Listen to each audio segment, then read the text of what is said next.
দুই বাংলাতেই সমানভাবে জনপ্রিয় অভিনেত্রী রাফিয়াত রশিদ মিথিলা সম্প্রতি ভারতীয় গণমাধ্যম আনন্দবাজারকে দেওয়া এক সাক্ষাৎকারে তিনি বলেছেন, পরকীয়া কি জিনিস আমি বুঝি না, আমি ব্যক্তিগতভাবে এসবে বিশ্বাসও করি না। আনন্দবাজারকে দেওয়া এই সাক্ষাৎকারে র্যাপিড ফায়ারে অংশ নেন মিথিলা। এ সময় শুরুতেই মিথিলার কাছে জানতে চাওয়া হয় মেয়ে আয়রা সম্পর্কে। মিথিলা চট জলদি উত্তরে বলেন, আমার জীবন। এরপর আসে তাহসান খান প্রসঙ্গ। মিথিলা বলেন, বন্ধু আয়রার বাবা।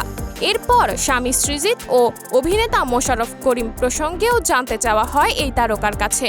সৃজিতকে নিজের বর, মোশাররফ করিমকে শক্তিশালী একজন অভিনেতা বলে মন্তব্য করেন অভিনেত্রী। এই র্যাপিড ফায়ারে অংশ নেওয়ার আগে সৃজিত ও তাহসান খানের সঙ্গে সম্পর্ক প্রসঙ্গে কথা বলেন মিথিলা।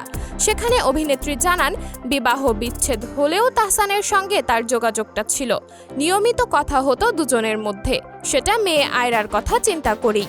মিথিলার কাছে প্রশ্ন করা হয়, বিবাহ বিচ্ছেদের পরও সম্পর্ক রাখা কি স্বাভাবিক?